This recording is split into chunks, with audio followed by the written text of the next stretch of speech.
BEEX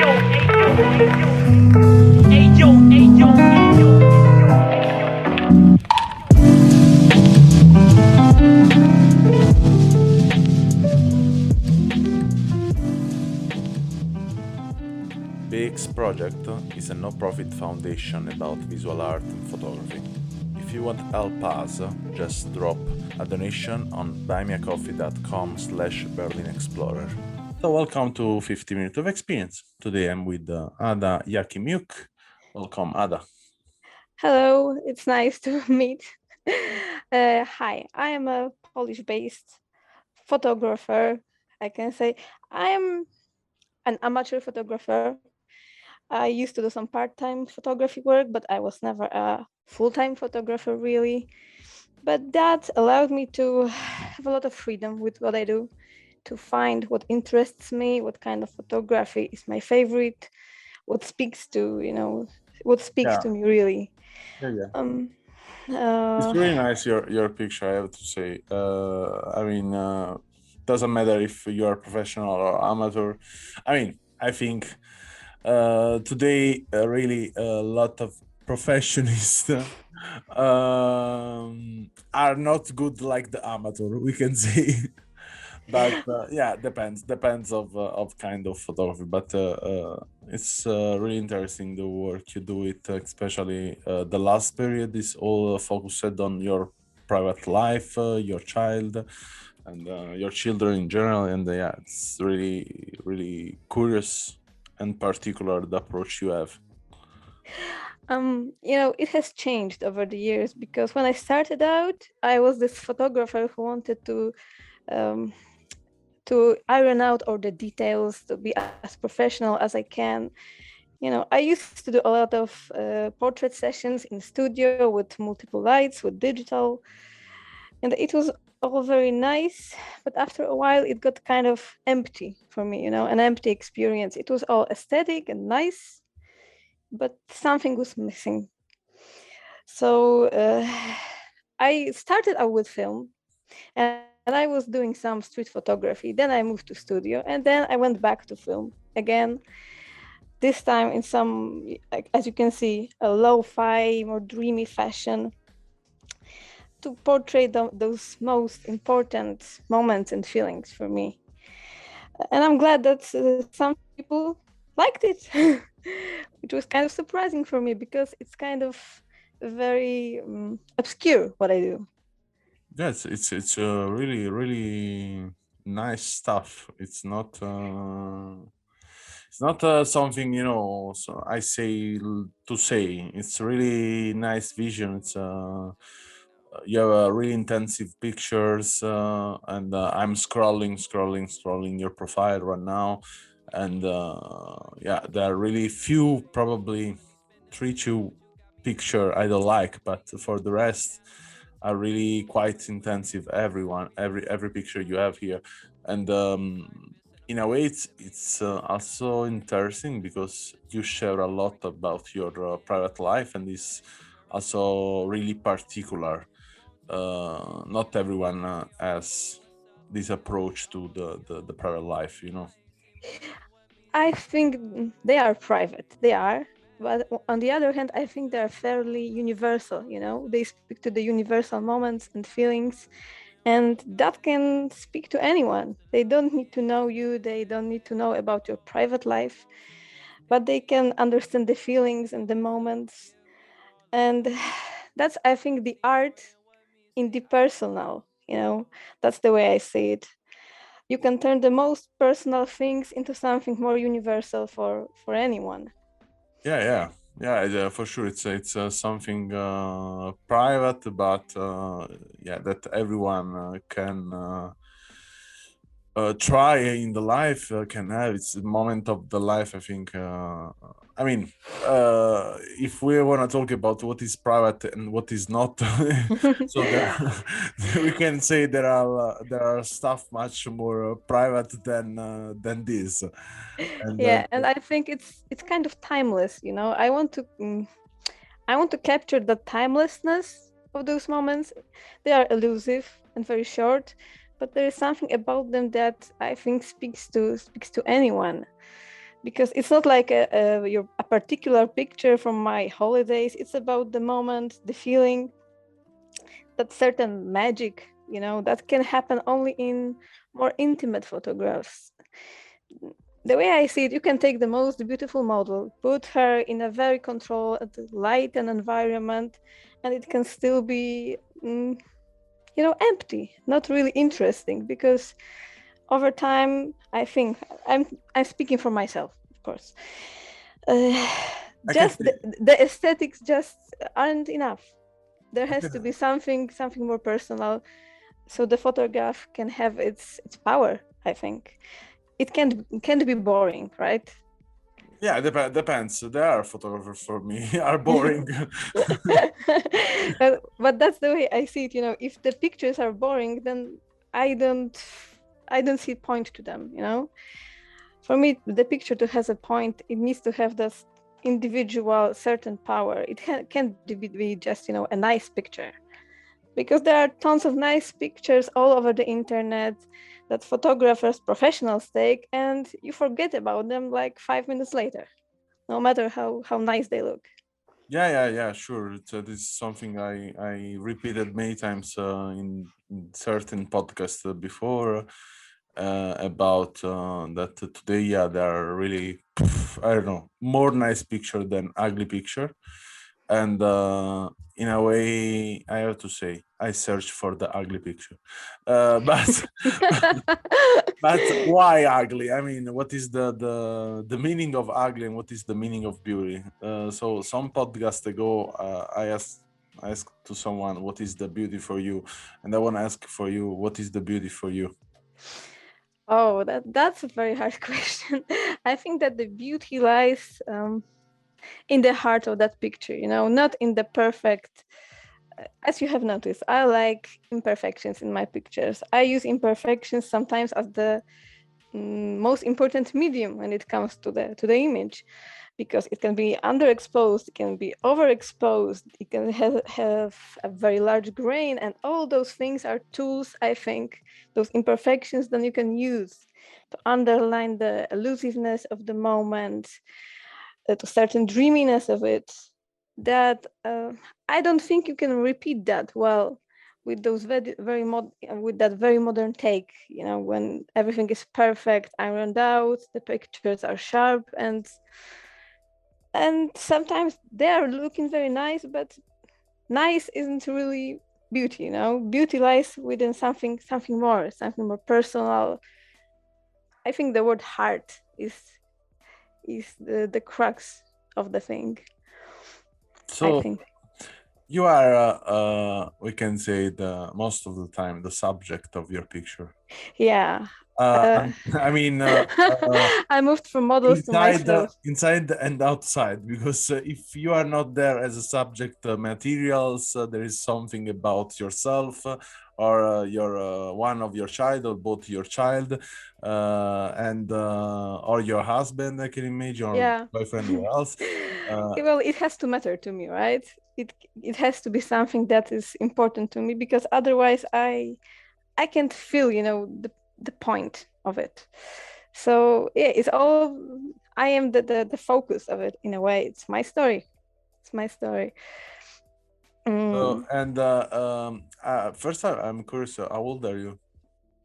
yeah. I'm asking to myself, how old are you? I am 35. I just turned 35 2 months Okay, ago. okay. You look much more younger. Thank you. That's why I was asking to myself. That's the plastic lens of my camera.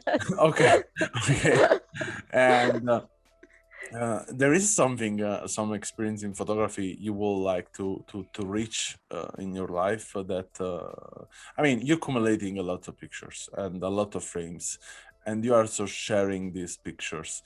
In a way, I think, in a way or another, you will love that, to reach some point with that, no? It's a constant journey, because I started out with something else. I wanted just to employ film to, well, it all started many, many years ago when my father was taking pictures when I was a child. and I loved his pictures. He was doing slide film, of course, because it was many years ago. And his pictures stayed with me for years. And at some point, I wanted to recapture that feeling. Then I moved to digital because that was a moment in my life when I wanted to try that. Then I went back to film. And I think it's changing. It's like the moving horizon, you know. What I would certainly like to try one day, uh, if time allows and space, would be those old photography techniques like wet collodion, those ancient types of photography, you know, large format. Yeah. But they require a lot of work, a lot of space, a lot A of lot of time, money. A lot of money. and a lot of money. At this point, I think both time is scarce, especially time, and I don't have all that much space yet. But there's definitely a plan to try that. Yeah, yeah, I will love to try to. I mean, I had the possibilities years ago. I tried one time. It's quite difficult, I have to say. Oh yeah. I tried also the classic daguerreotype, and also it's really. I mean, it's difficult, but when you learn a technique, everything is become more easier. But it's difficult, I have to say. I mean, it's not the classic picture. We do it usually, you just click the button, put the setting, it's everything done. No, it's not like that. It's No, no, certainly when you are taking candid pictures like I do, you know, of my environment, of my family, well, you can't really do candids with large format, can you? That's very hard to do. But there is a plan, you know, sometime in the future, I guess. Right now, I'm exercising what I found with lo-fi photography. Some people would call it lomography. Um, it has a bad rep, you know, lomography, uh, but I don't mind that label because it's not about labels, it's about the feeling and what kind of photography you actually are into. yeah, totally, totally. And I'm curious that have you ever tried to doing to publish this picture of your private life as book or doing exhibition about? You know, I've never done an exhibition somehow. I don't think I have the right material yet. Yeah, really? Do you think? I You know, I have to say I that. have. Thank you. I'm a curator, and I think you have more than the right material. I have terrible problem with selection when you are looking at the negative, and it was a problem with digital. And I thought that when you go analog, it should be easier. That there's less pictures, but it doesn't get any easier selecting the right ones. And then there's the aspect of, you know, you have to scan them, you have to do the sometimes the post processing with some of them, and then you can redo them, rescan them. Yeah, yeah, I know exactly. Yeah, I know the it's a process. mess. It's a mess. When it comes to books, I used to do a bit of that on Blurb. Yeah, yeah, it's I know. I mean, blurb, it's okay, but It's not perfect. it's not No. I mean, it's not about the perfection. It's about also the um, the freedom do you can have to publish a book, because with blurb the point is, yeah, for sure, everyone can do it a book, everyone can publish a book, but no one calculated that blurb to sell one book take higher expensive price of shipment, Yeah. a lot of money Yes. on the print, a lot of money on the distribution, and in the end you don't have the really control of the paper you want, the cut you want, the format, everything, and this is yeah, it's okay if you want to just publish a book, it's okay, Yeah, but if but you want to make a personal project, is totally another level. Then yeah, that's you don't have enough control. And to be honest, most of my audience, I think, is European, and the prices on yeah. Blurb, it's not affordable. It's not affordable. But blurb, just to say, blurb is from UK, so So they have a company in UK, a company in USA, a company in Canada, and company in Berlin. But the main production is, I think, in UK, if I remember good. So then they react on the price of UK, and that's the point. Like many other printer and distribution, they are based in a country. They have a website for different country in the world, but the base is always in one place and not in. They don't format themselves or change the price in base of country. No, and Polish market is completely different. Yeah, you can spend much less than than everyone. No, there are some other countries you can spend less than Polish, but yeah, actually, if you print a book and you distribute a book from Polish, you can doing a good range of money. Yeah, so I think a book would be easier for me than an exhibition because I like the printed form. For a while now, I've wanted to buy my own printer to do pigment prints of my pictures because I love when the picture is material, when it's physical. This is part of the magic of film for me, that the pictures are real. They aren't just some bytes on the computer. They are actual little pictures. You can take them in your hand. You can take them to an enlarger, or you can scan them. They exist. Right? Yeah, They yeah. are real things. And when you print them as a finished product, right? Finished print, there is so much more magic when you can hold them in your hands or hang them in your wall and just go through the book. And it's something completely different than just clicking through the pages on the internet. Yeah, yeah. I mean, like, So I love the physicality of the book. you can see from the project in Berlin Explorer or from my personal website that I do it book. So then Yeah. I'm the one print the stuff. But yeah, also even sometimes in the past I had the sick idea to print out all the picture I did, but I don't know now. I don't know if it was really a sick idea or it was a great idea.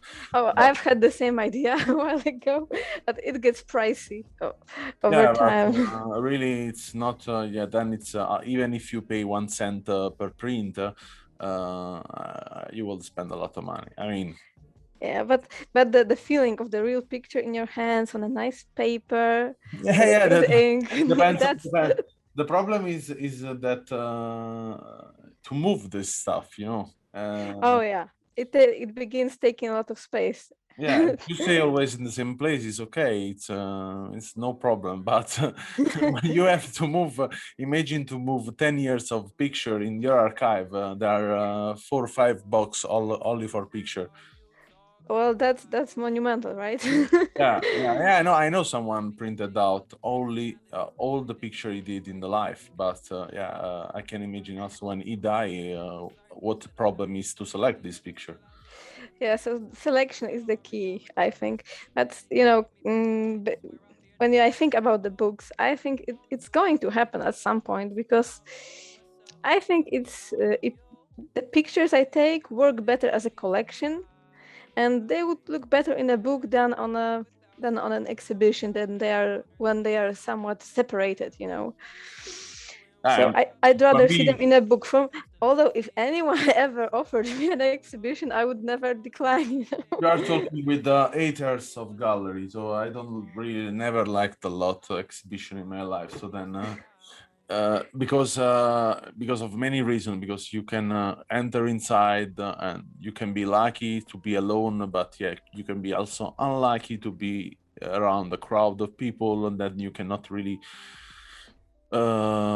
spend good time to see the picture you want to see or the paint you want to see, and in the end, in a way or another, if you want to go back to watch the pictures, it always has a cost. So then, and sometimes when you especially in the visual art, it's important to go to watch the picture or the print also after years, and this is something you cannot do it in the exhibition. No, and there's the thing about exhibitions. They are short term. and you can go back to them. That's true. But also, when you have a book, you can take it with you. It's something that you have, when the client or a fan of your art buys it, it stays with them, and they can always come back and maybe see a different meaning when they see at the picture after some time. So it's nice also this way. And now also we have the pandemic, so going anywhere to see Yeah. an exhibition is a problem. And I don't know when we will be able to go back to the functioning that we I used to don't know. have. I'm not creating to myself this problem because in the end I don't like to go in this. But I went to an exhibition some months ago. Yeah, it was not good, but I went, and the point is I didn't miss at all the point to go there. That's probably for me it's much more different to have a book. Some books, particular from Japan, are much more interesting for me than some others in American style. But yeah, depends. I mean, the feeling is totally different because the paper is different, the print is different, and as a concept, is much more easier than straight. But yeah, it's But the we are Japanese here about. paper has it, right? It's something completely different. So, Well, yeah, thank you a lot for your time and for this funny conversation, also in some ways, and also nice. thanks. And it was nice to see your work because it's really, I think, deserve to be seen because it's really particular. Oh, And, it is. and unique. It is And very particular. That's true. yeah, and if anyone wants to see your work, can just find the link in description in any case. And if they want to comment or something, they can find another link in the end of the description where they can send a voice message to this podcast. And thank you again, Ada. Thank you so much. It was very nice talking to you. Yeah, for me too. It's always nice to talk about photography. Thanks for listening to our podcast. Learn more about our project at allmylinks.com/BerlinExplorer or visit our Instagram and follow Berlin Explorer project.